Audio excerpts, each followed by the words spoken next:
Hey everybody, how you guys doing? So this is I'm Lisa. I don't know why I'm so nervous tonight. This is weird. I'm not usually nervous. Um, Welcome everybody. It's been a long time since I've taught on anything like this. Um, since I've taught on empaths and narcissists. Um, so some of you guys might remember um, a while back, and I say this sometimes now, that the purpose of this channel is for me to help all of you live a spirit led, whole and healed, peaceful, and prosperous life. I don't tend to probably talk about that as much as I was before, and I probably should explain it for those that are newer to the channel what I really mean by that. So the purpose of this channel is not just for tarot reading. In fact, in actuality, that's probably the least bit of it. That's the smallest, really, reason why we have the channel. Really, the channel was born out of my pain, right? It was born out of my coming through my narcissistic experience, which was my ex-husband. Um, so it was born out of that. And I started, looking to tarot readers. Oh, goodness. I apologize for the. Bear with me, guys.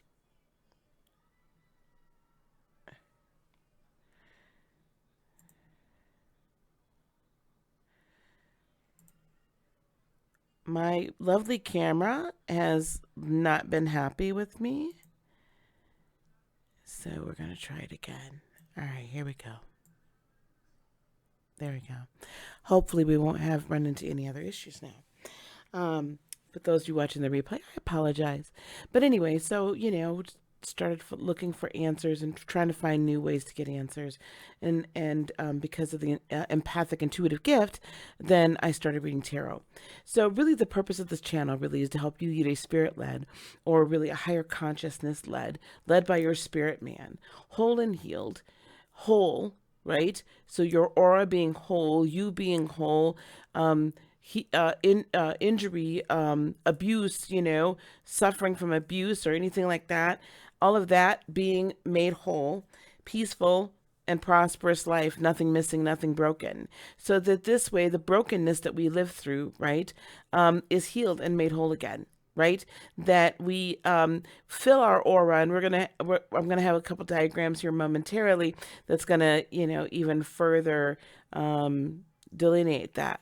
But so it was really born out of my pain from being an empath and having been in a very interesting and very serious narcissistic relationship. So I used to talk about this a lot, and so we're going to talk about it tonight. We're going to start. This is going to be the first one in a new series, right? About empaths and narcissists. So what we're going to do tonight, just so we're clear, is we are going to define what an empath is. We are going to define what a narcissist is, because those words right now are being tossed around. Let me just let my braids down. Those words are being tossed around. And it's rather, it's a friend of mine and I, actually Armand and I were speaking earlier today, and it's rather in style now. I'm an empath. I'm an empath. I can feel everything. I feel so much energy everywhere. I'm an intuitive, right? So it's kind of in vogue right now. It's kind of in style to be an empath. Oh gosh, yes. Probably more so out in California because that's where Armand is. Anyway, let's just talk, okay? So I have a couple of diagrams here. Bear with me one second. Let's talk about what an empath and a narcissist is, okay?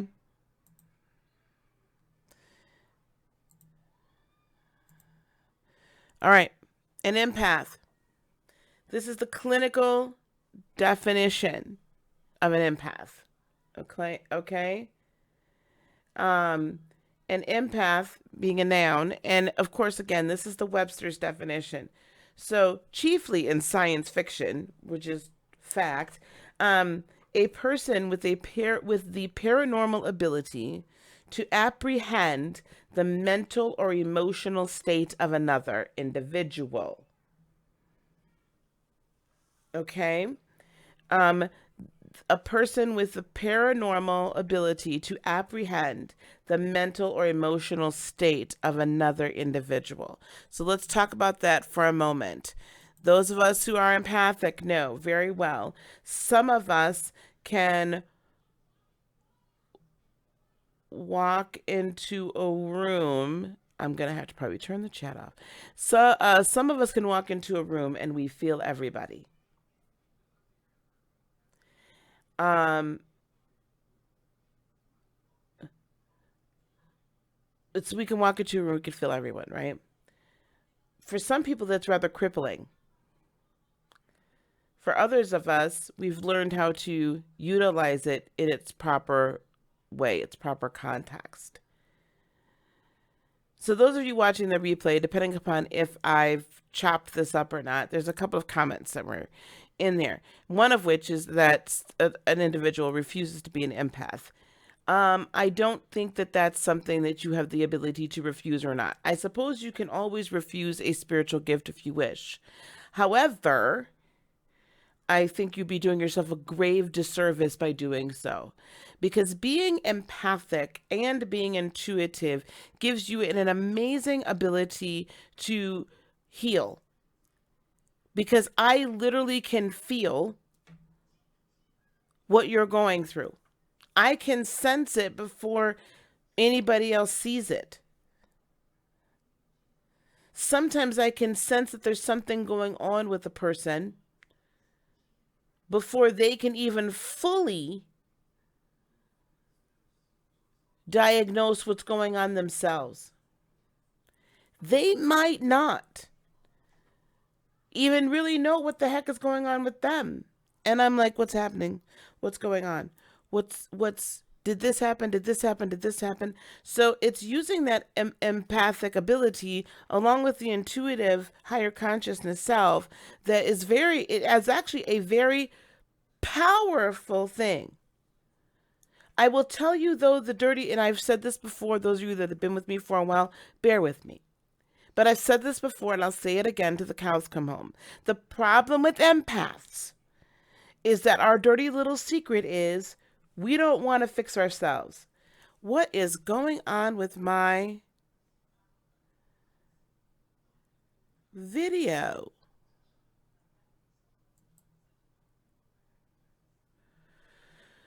Bear with me, everybody. One moment, okay? Just one moment, guys. I very much apologize. I'm going to have to chop this up before it goes back out.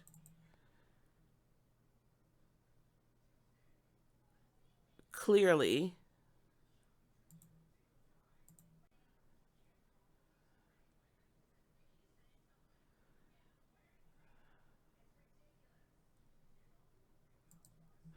Shoot. Bear with me, guys. One moment. One moment. One moment. One moment. One moment.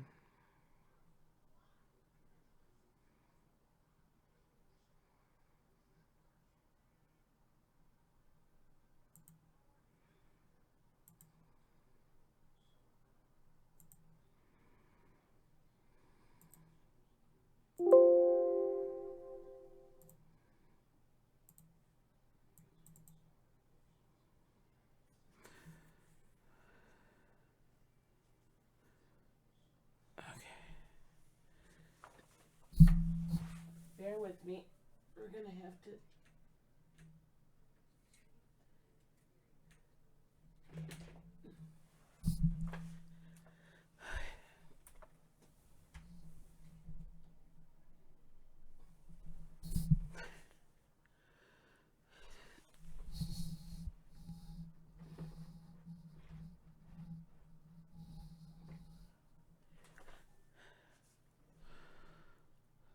Hold on, guys.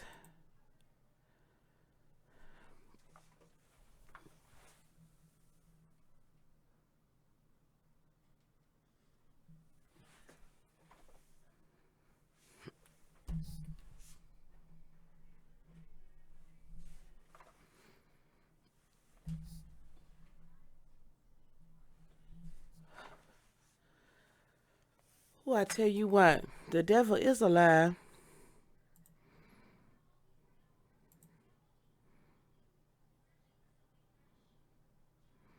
You know, evidently there's some information we don't want out.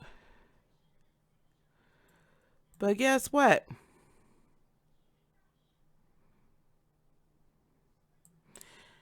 That ain't the only camera I got.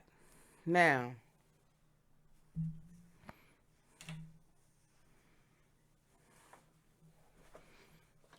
here we go again. It's not as cute as the other one, but you know what? It'll be all right. It'll do for now. Okay. Um, so being an empath is not necessarily the absolute worst thing in the world. As a matter of fact, I rather like it. But hey Suri. But the thing is that we have to understand that we need to fix ourselves. And empaths tend to not want to fix ourselves. That's our dirty little secret. We would much rather fix everybody else. Everybody. Everybody else. Rather than ourselves. That's how we get hooked in with the narcissist. Now, let's look at this again. We looked at the definitions once. We're going to look at the definitions again. A narcissist, at its core, it is a person who has an excessive interest in or admiration of themselves. A person who has an excessive interest in or admiration of themselves. Now, what exactly does that mean? Well, of course, you know, that's not just so a narcissist, and I want to be very careful that's another term that's tossed around way too liberally, way too easily. Labeling somebody a narcissist. There's a difference between having narcissistic tendencies, severe narcissistic tendencies, and having the personality disorder, the clinical personality disorder. Okay? There is a healthy amount of narcissism most all of us should probably have.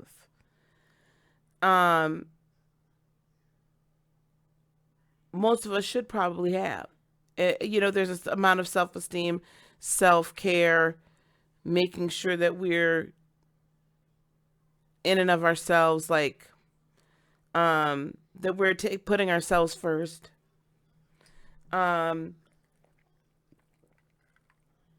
That's healthy. There's a little bit of unhealthiness where, you know, if you're too self-absorbed and too self-focused, where you absolutely don't, like you really, some people are very self-focused and self-absorbed, but when you call them out on it, they come outside themselves again and they're just like, oh, okay, yeah, I get it.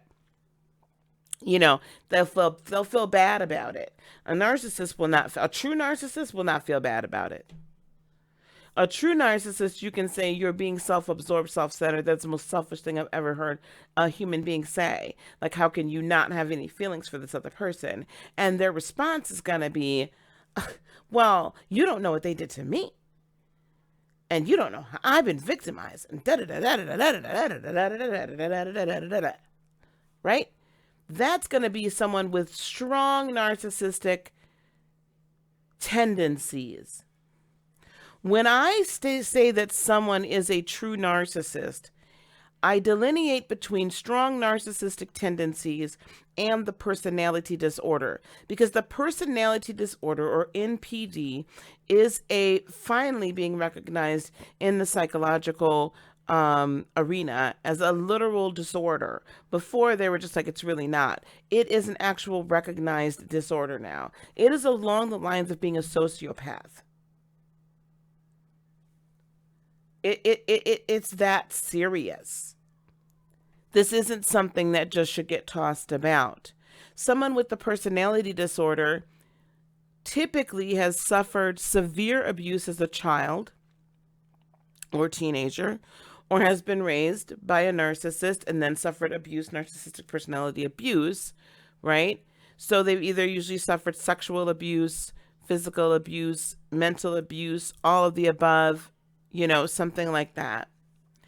They've had some severe trauma in their lives, typically. I'm not excusing it. I'm just saying this is what happens. Narcissists are created. I do believe that on my website, heartofinspiration.net, I have more than a few previous teaching that I've done that's available for download, where I think I have some video and things like that up there. But narcissists are created. Empaths are born.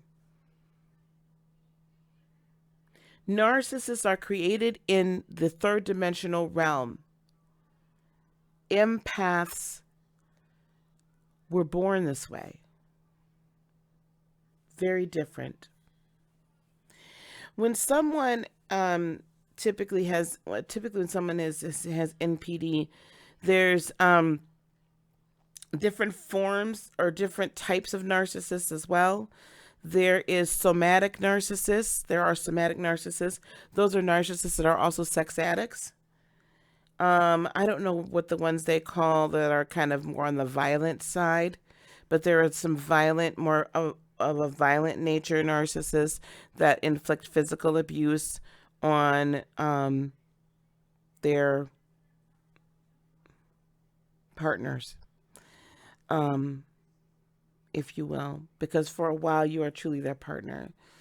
So there's different forms of narcissism, just like there's different levels of being an empath. However, with someone with the personality disorder, if they have developed this personality disorder after suffering abuse, it is because through the abuse, different people have different reactions to, especially sexual abuse, physical abuse. And the person enduring the physical or sexual abuse, oftentimes, and you'll hear this of sexually assaulted women, men, children that have been molested, things like that, they will often say, often not all, that they go to a different place. They disassociate themselves from their body so that they are not there and present during what's going on. And so someone that develops into being a narcissist, then not only do they disassociate themselves from the event as it's occurring, but again, most people that have suffered some form of abuse, we try to figure out some way to please our abusers so that either it will not happen again or just because we're in fear of our life. So the person that develops into narcissism becomes an actual personality disorder person, right?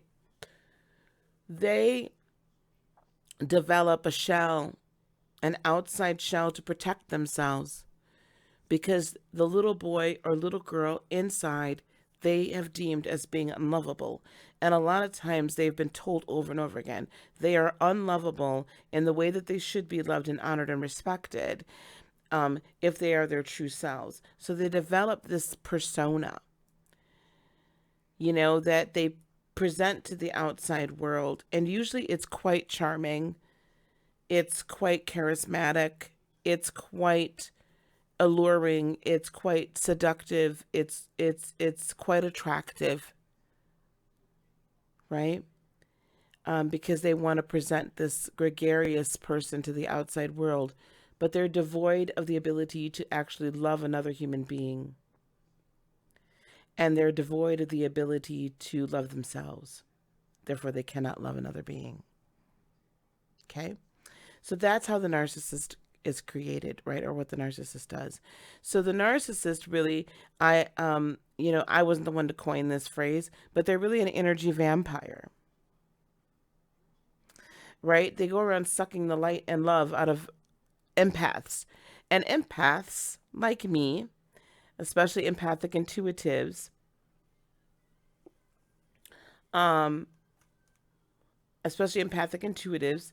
we are grade A narcissistic supply. In fact, sometimes I think that the lore of the vampire really came as a result of this whole narcissistic what have you, right? So it really is that kind of a relationship. You see, the vampire, right, would go and get their prey, and the ones that they adored, they didn't kill them, and they didn't even necessarily turn them, but they would feed on them because their blood was good, and then they would let them recover. And the victim that fell in love with the vampire would willingly do it. Come back in a few days, come back in a few weeks, feed on me again. They wouldn't turn them, though, because if they turned them, they couldn't have that relationship with them. They were grade A supply. An empath is grade A supply. Why? Because we are the healers. And we are the ones that will say, oh, honey, I'm so sorry. Oh, I'm so sorry. Oh, I know this person has hurt you. Let me heal you, you broken one.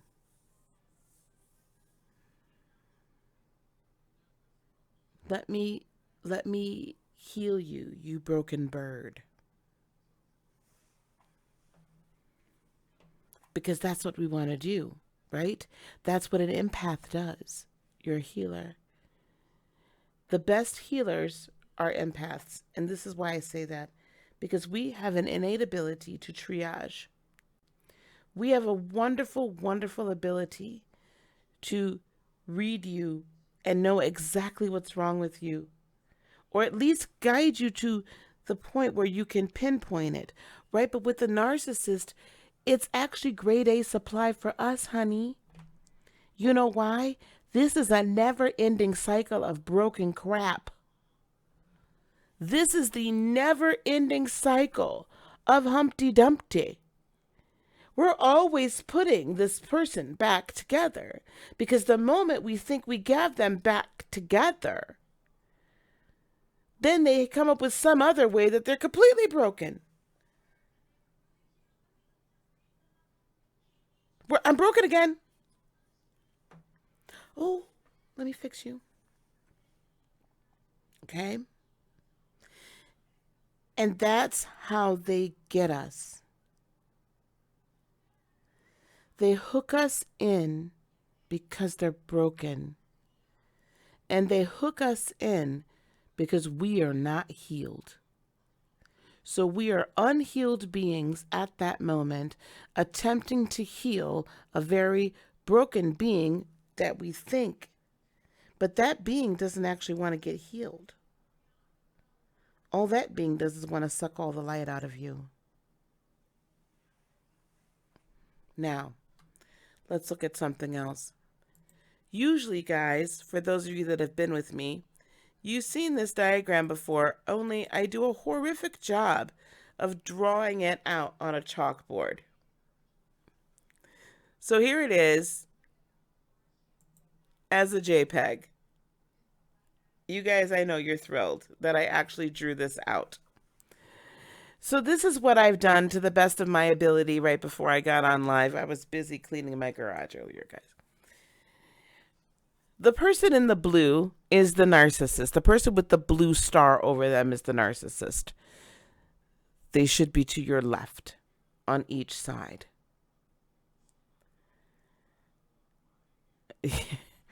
And the one on the other side is the empath. Now, I did not make them gender specific. They're gender fluid. Because it doesn't matter. All right.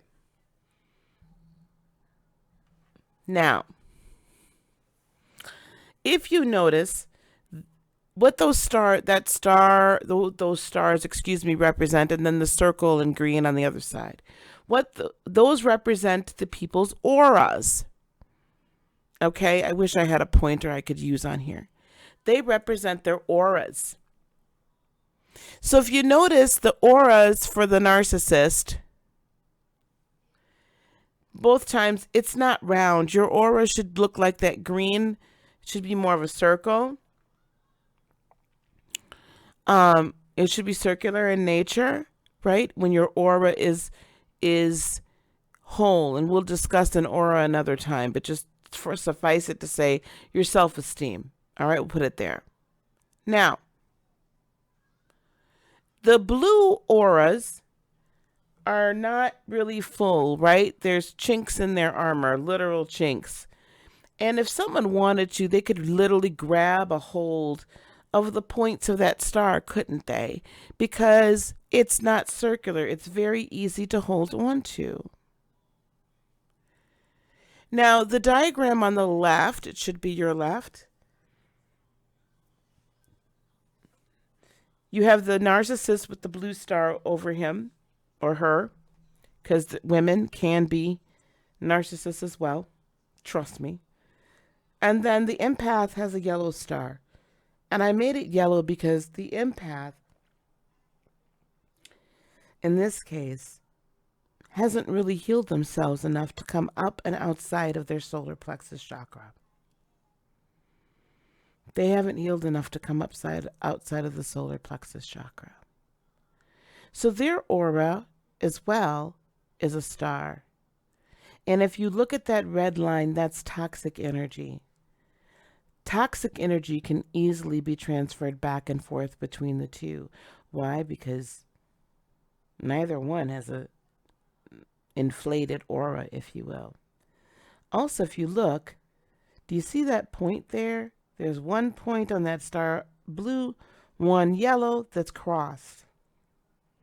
Now, I could have made it where the entirety of the whole thing was a cross section and became codependent and intermingled.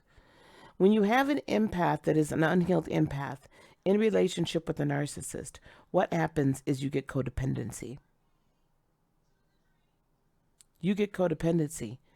Remember the dirty little secret of us empaths. We don't necessarily want to heal ourselves.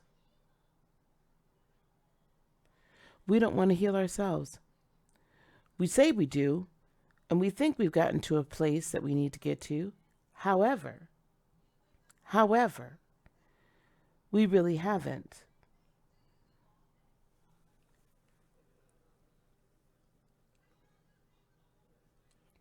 And because we really haven't, we become codependent.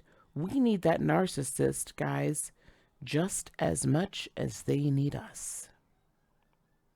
Because we have to feel like we are doing something significant by healing that other person. And all we want to do is make that other person happy.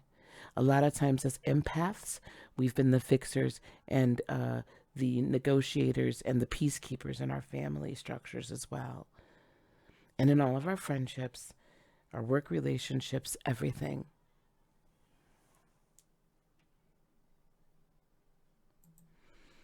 I want y'all to see me when I say that. Right? That's who we've been. We've fixed it all the time. We've healed everything all the time. We've made it all work all the time. And certainly we can make this one work. Certainly we can handle this. Certainly. Because we're the healers. We're the fixers. And we've fixed ourselves up enough that we think we're pretty darn good. But this is something else I want to tell you about empaths and narcissists. This is a thus saith Lisa. This is not, you won't find this in any textbook or whatever. This is a thus saith Lisa. I firmly believe that before any adult empath, before any adult healer truly gets to a point where they can pass through this rite of passage, right? Where they get to this other ascension level, I truly believe that a lot of us have to have our narcissistic experience.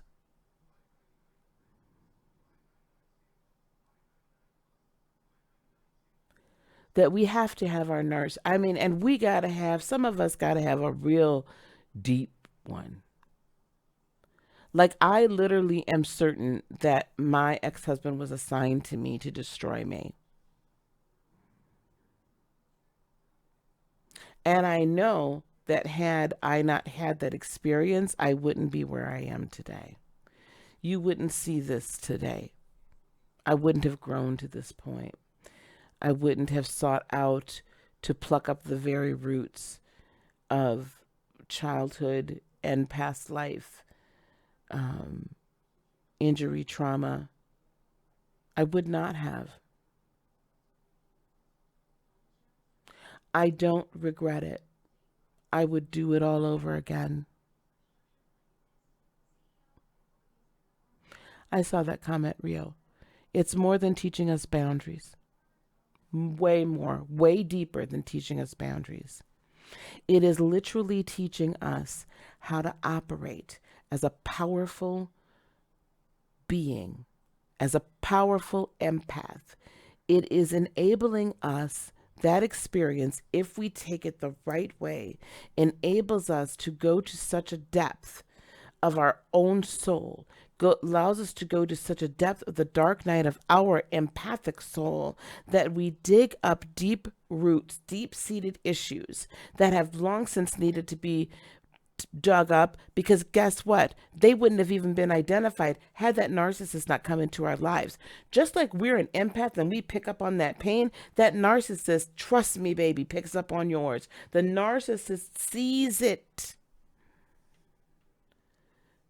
My narcissist knew exactly what buttons, and they figure it out quick too. They're good, especially the older ones.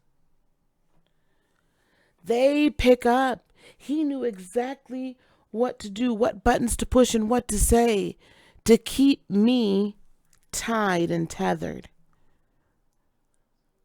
And pretty soon, when he would be angry and would like leave for days at a time, really to go off and see his girlfriends, but it would be my fault. Because if I didn't do this, then it was my fault. If I just wouldn't have done this, then he wouldn't have got angry. And then it was first it starts with the love bombing, right, when they reel you in. And then pretty soon it's the guilt trip victimization. I'm such a victim, da da da da. And you just, oh. So they love on you, they get you to love on them. And then the mind control starts. And then the gaslighting starts, trying to make you think that you've lost it. Twisting your words to other people just enough so that you look freaking crazy.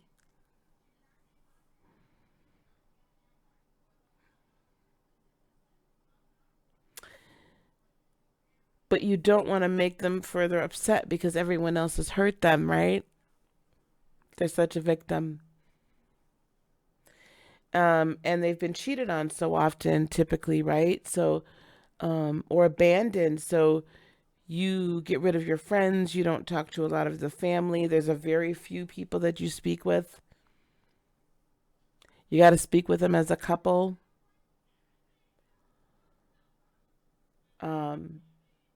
So all of that.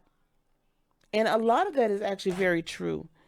They were victimized. There was probably abandonment. There was definitely injury. But all of this happens. And pretty soon, you're alone. You're in solitude. You're in solitude, and you don't even realize you are. And pretty soon, your friends are telling you that all the light has gone out of your eyes, and your smile isn't quite as bright as it used to be.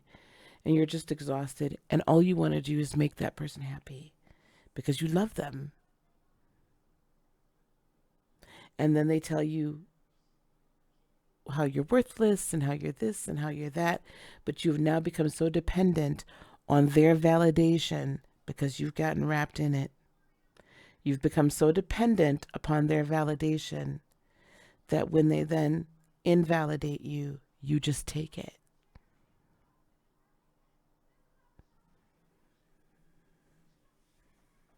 You just take it. Until one day, something happens to snap you out of it.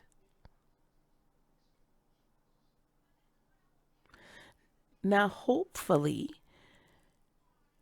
for most of us, it's not as traumatic, right? It's not as traumatic as what happened with me, and I know I'm probably a fairly, not even as severe as others, right? But a pretty severe situation.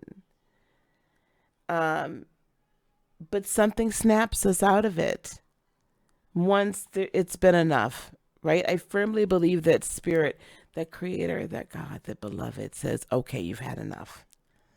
Okay, it's enough. We're done. And then you get snatched out of it, right? Because you've become codependent. Now, let's look at this again. This diagram, let's go back to the diagram again. So we're going to look at on the right-hand side now. The right-hand side, again, the blue star is the narcissist. Now look at the empath on the other side, though. The empath now has kind of, looks like an O, a 0, right? Lucky. If this is a narcissist you're dealing with, he'll never be happy, and you need to run.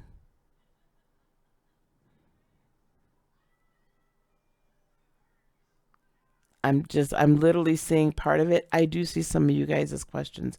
I'm just not taking all of them. Lucky. If this man that you're talking about, that just you want him to be happy, and you want to, there is no us, sweetie. There is only him. There is no us, baby. None. Only him. Run. Be glad he blocked you. Be glad he blocked you.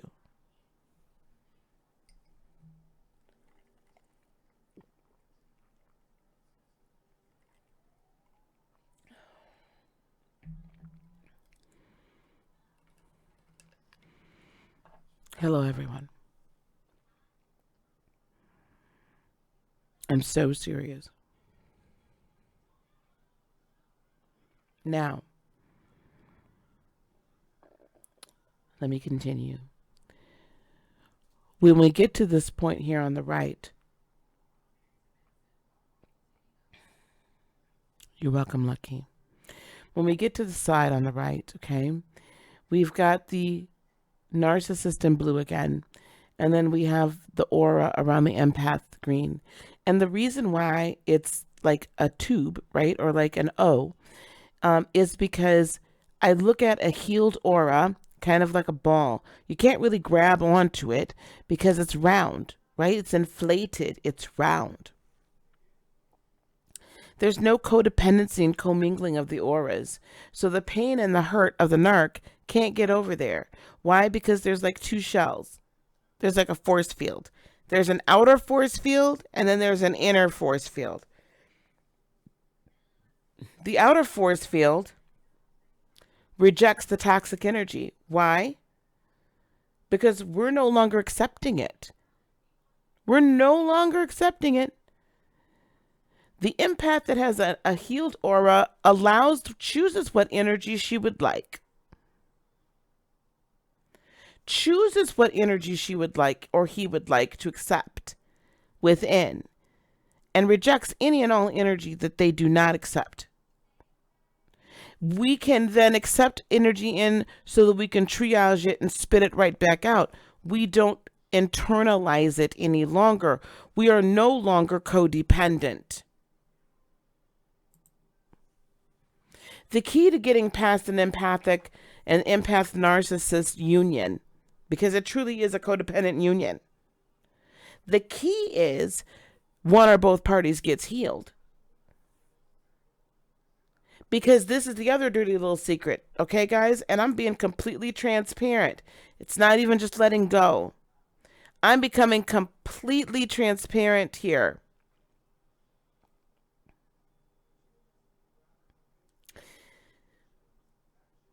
What attracted us to the narcissist, and what is the same thing that, if we are unhealed, attracts us to people that aren't truly good for us. There is something within us that is unhealed, and it's still looking for validation. It's still looking for the other part. That other person serves you in some way. That pain actually serves you. It fills a hole. Why? Because like attracts like. People hurt people hurt people. Yes, that's true. But as somebody attracted to each other. In all actuality, you both were attracted to one another because of the same pain. Think about that. In my case, my narcissist, my ex, is 18 years older than me. Doesn't bother me. I've dated 18 years younger. I dated 18 years older. Whatever. That's about my swing. I won't go any further than 18 years. But so he was 18 years older than me. So, and already retired. Okay, I got married. He was 65. Was he 65 when we got married, or 66? Anyway, long story less long.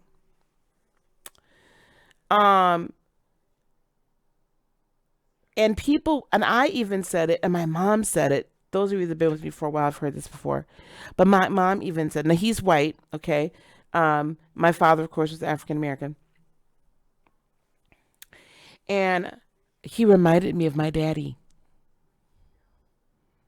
I know it as, that wasn't me being incestuous, okay? But he reminded me of my daddy in a lot of ways. A lot like my daddy. A lot like my daddy, okay? So much so that my mother even said his energy was like my father's. So much so that my mother said, oh my gosh, he's just like your father. He doesn't necessarily favor him, doesn't necessarily look like him, like facial features. But man, he reminds me of your father. She says, baby, do you think you're sure you can handle this? Well, I thought I could handle it because I had a wonderful relationship with my dad. I didn't have the husband-wife relationship with my father. I had father-daughter relationship. So whatever, because my father was a narcissist.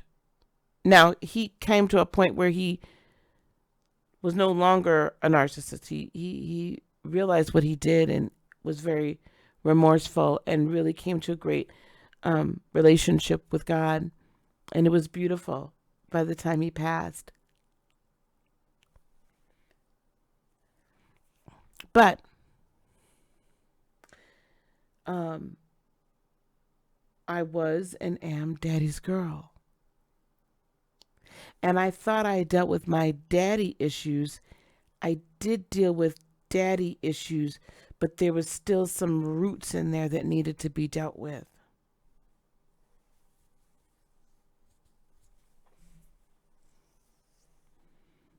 So I had dealt with daddy as a daughter. I hadn't dealt with daddy as a wife. You see, that was my mother's space. And another time, in another space, we'll talk about that whole relationship, but we'll leave that for right now. At any rate, so I was like, of course, I can handle dad. I can handle him. Baby. The only difference was that Terry was never violent towards me. But in just about, and I don't know if my dad cheated on my mom. I have no idea.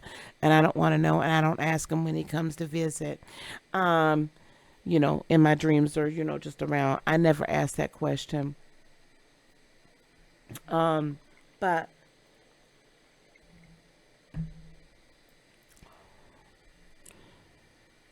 are we doing readings?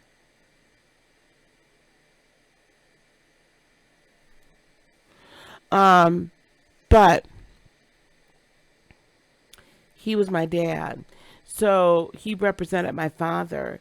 So there was a lot of these unhealed injuries and unhealed hurts. The little girl still needed to be validated, right? But in a weird way because the little girl now married her daddy.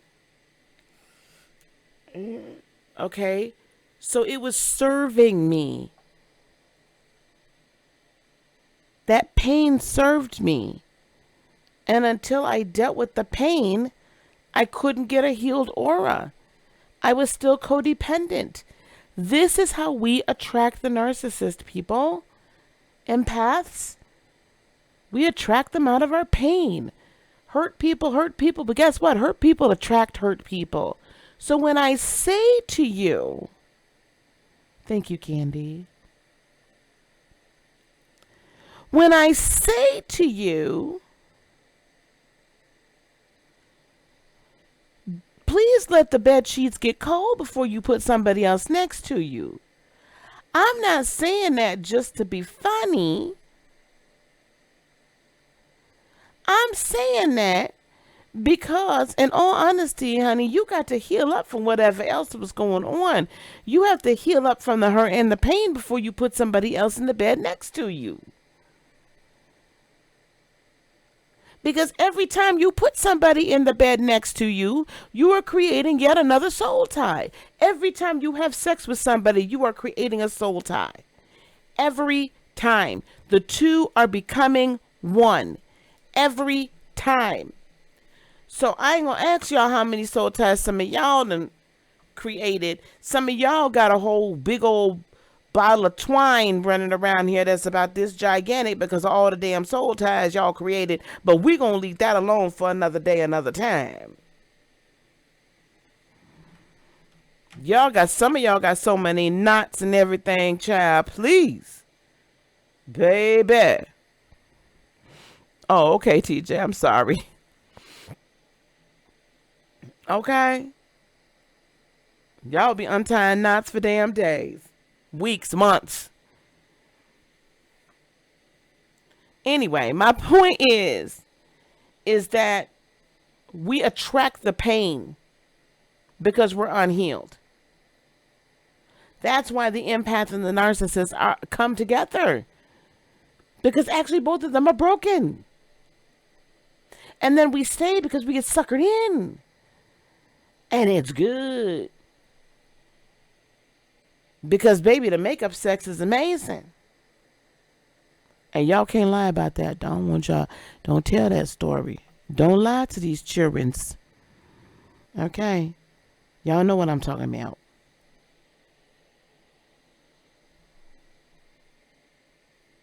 I ain't the only one. So, okay, guys. This is how we come together. I will say this.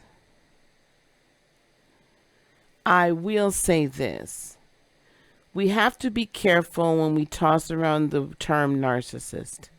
It's being tossed around too much. Some people have narcissistic tendencies.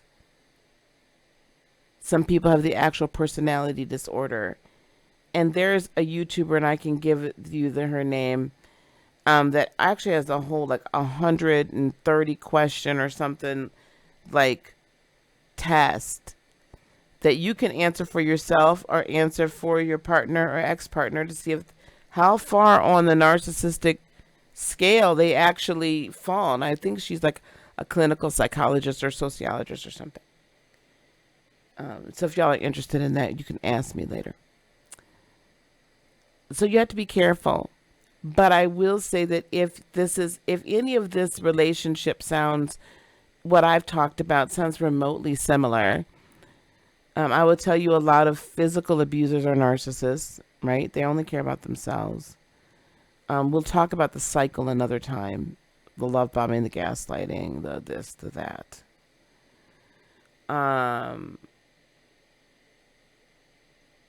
We'll talk about them. We'll talk about how to unravel ourselves.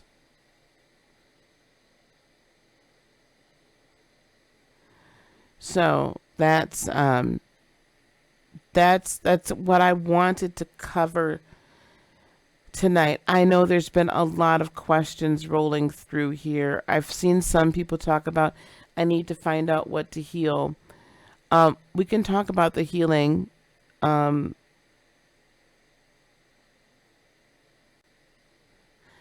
will tell you that the easiest way to figure out what to heal is to sit with yourself and think about what they said to you or did or whatever. Usually it's what they said that made you feel the worst. That's usually a clue.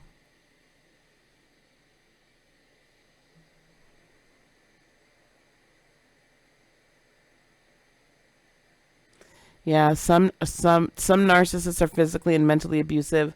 Some are mentally abusive and then just sexually, just like sex addicts. Like I felt like I was abused sexually, not because I was abused sexually, but because he's slinging his ding-a-ling all over God's creation, raw dogging. I was just lucky I didn't get anything. Oh, you're very welcome, Giggle Glimmer. So, I am Virgo Sun. Can we talk about this Sagittarius a little bit? And I'll take a few questions tonight. Ashley, we're going to have to, oh gosh, girl. We're going to have to postpone till tomorrow night because I got to get my butt up at 5 o'clock in the morning and get to Walmart.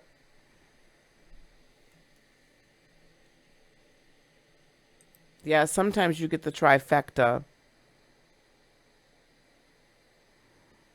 all three.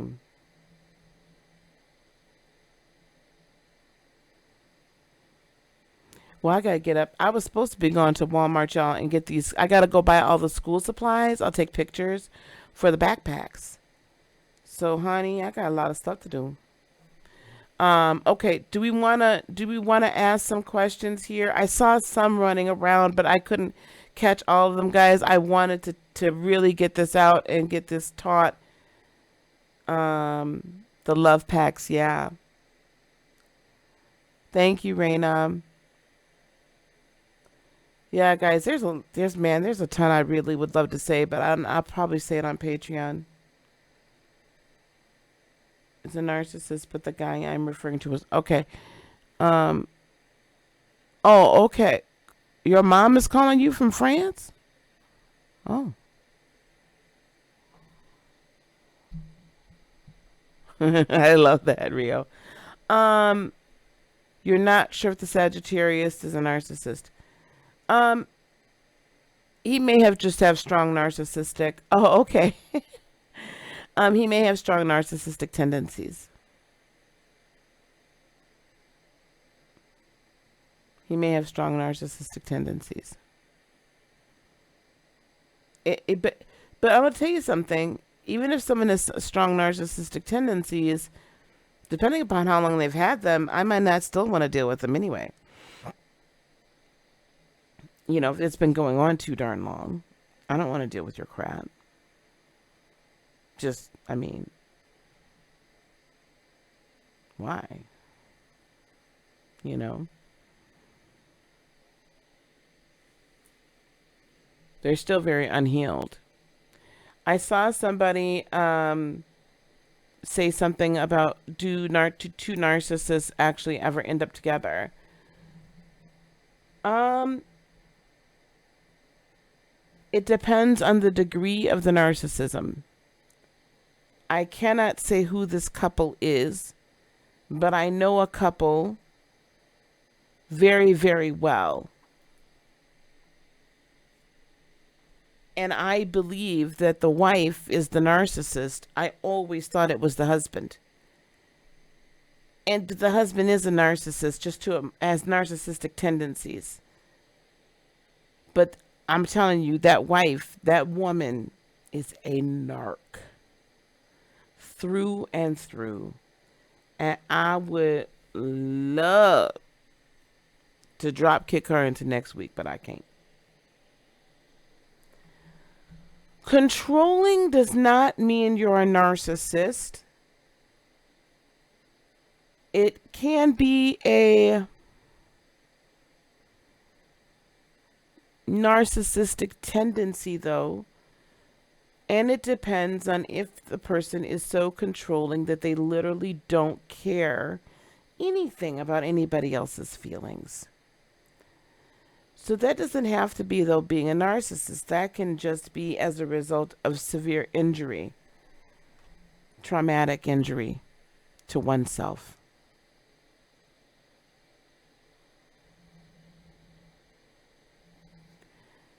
I think two empaths do work, especially if um, they're both healed, or at least on the path to healing.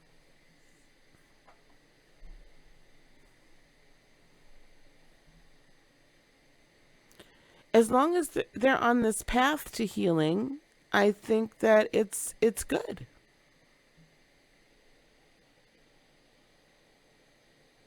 Like as a protective response.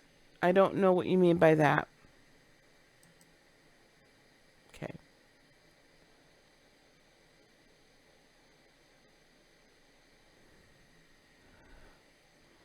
Bear with me 1 second. I had to restart.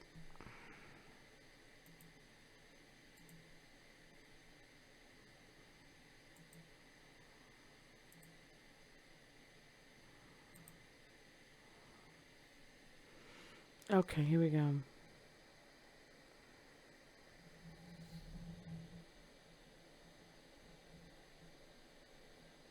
So if I'm not waiting on that. Yeah, you work on yourself. That makes the most sense.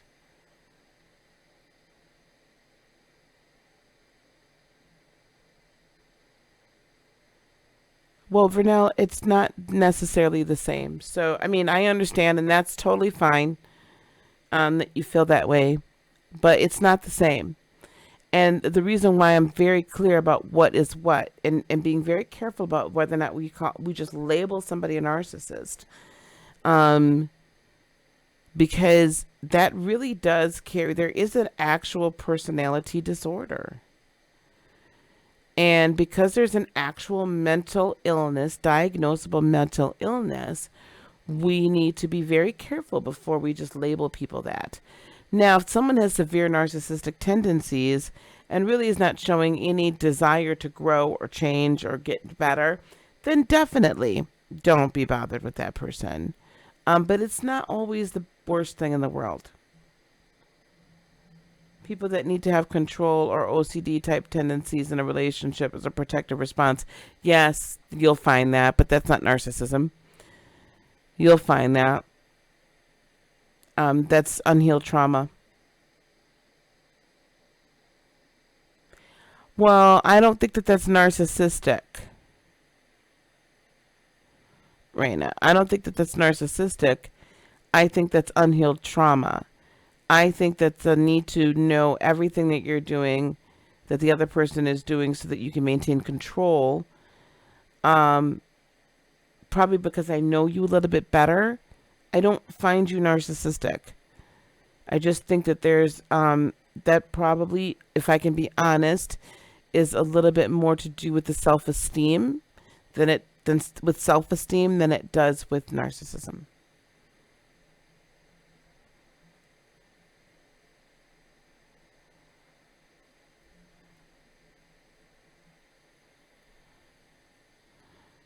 Yeah, that's what I think about it.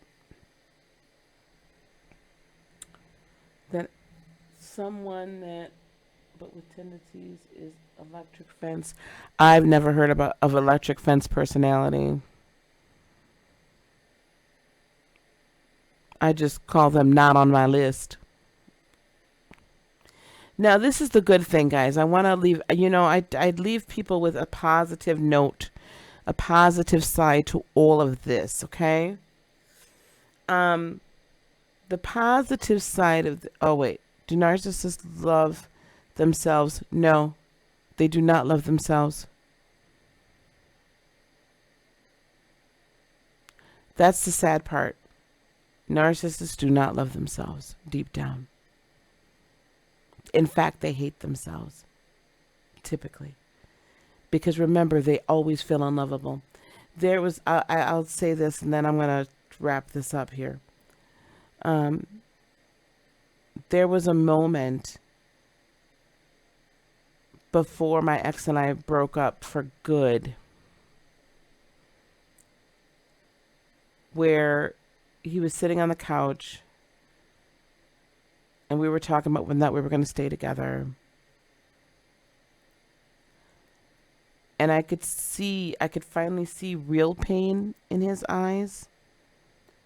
And anybody who's dealt with a narcissist knows what I'm talking about. I could see real pain. The eyes hadn't glassed over.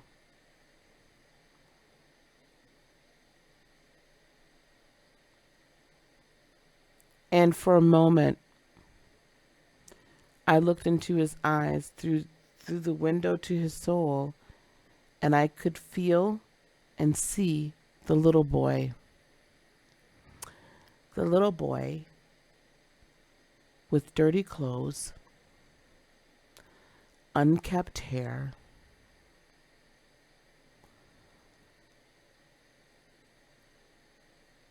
you could tell hadn't been cared for. The little boy on his bed with the covers pulled over him, hoping that his abuser wouldn't come in to his room that night. I saw it. And I put my hand on his chest.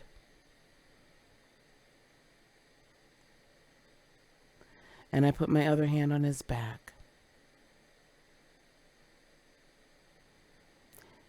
And I was praying. I was more like sending energy. At that point, I didn't know about sending energy. All I knew was prayer. I was praying in tongues for him, for that little boy.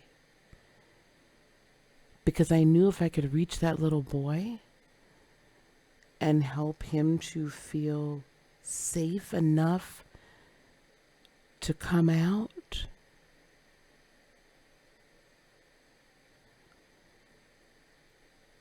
that there was an opportunity for him to get true healing.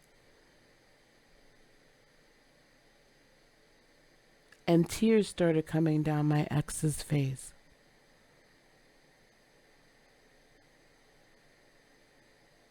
Because my heart had reached his. My spirit had reached what was left of his true self.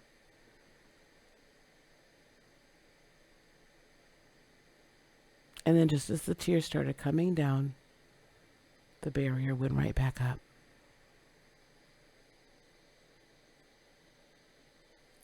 I'm sorry, Raina.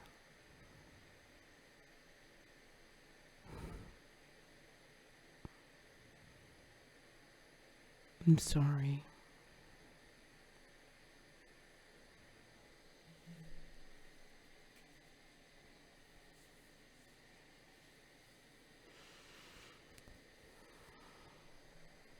But just as I got through, he put the guard back up. I couldn't get back through again.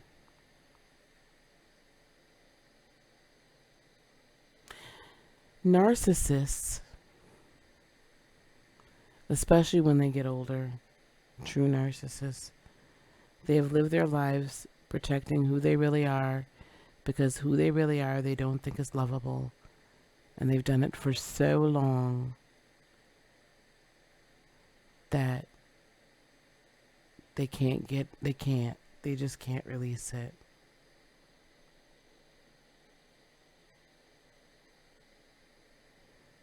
They can't release it. Good night, Raina.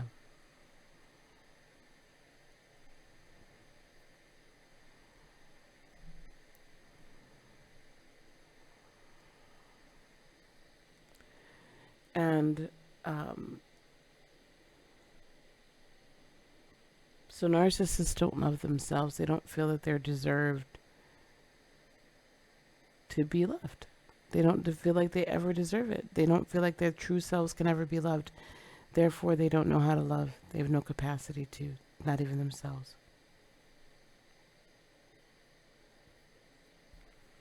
It is actually a very tormented life to lead as a narcissist.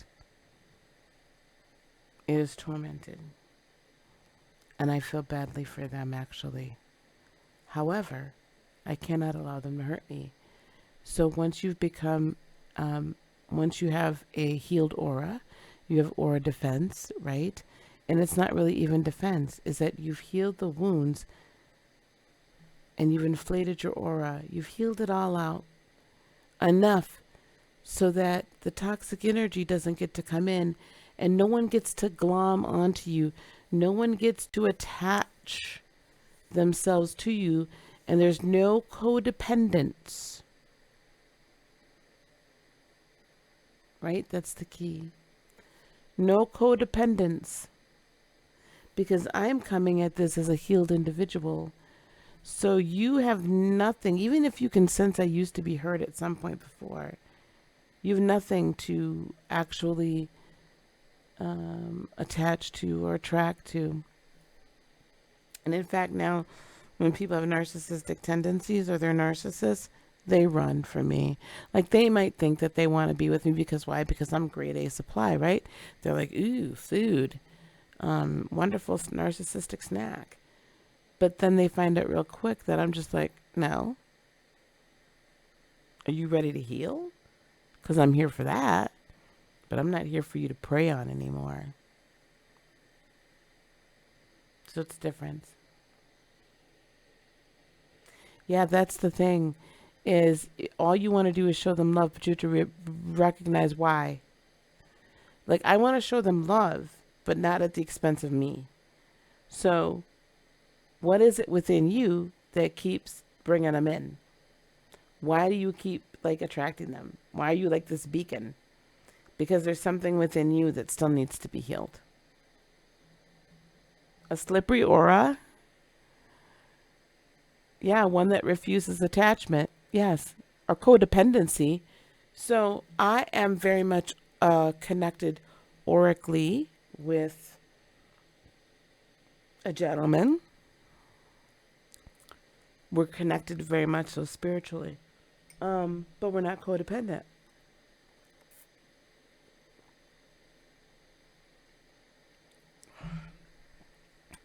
I know what I can sense when, and this particular person, we're not even romantic. But I know when there's a disturbance in the force, our auras are attached. However, I don't internalize any longer toxic energy. That's how come I can do what I do here all the time. I do not internalize toxic energy. I don't.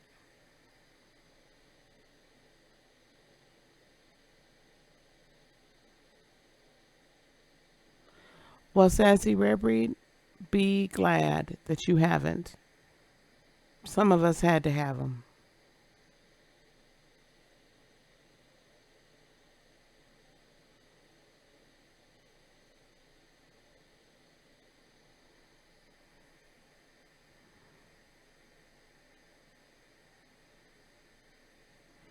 Yeah. Yeah. Virgo Sun, this is what I would start doing is I would just start analyzing what were the things that were said or whatever that were the most hurtful, and what are the things that most attracted you to the other person, because those two are usually really good guides as to what it is needs to be healed.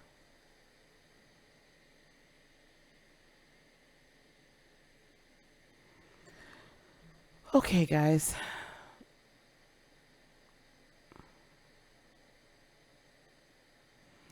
I need to get going. I'm tired. I gotta get up and go get school supplies. And I gotta meditate with y'all in the morning. Thank you so much. Thank you guys so much. We'll do this. We'll keep talking about empaths and narcissists. If you all want to still hear about them, we can do a Sunday night series on them. That's not a problem. Thank God it's a holiday weekend next weekend here in the U.S. You're welcome. All right, guys. Peace, love, blessings, and joy be unto you today, tomorrow, and for all eternity.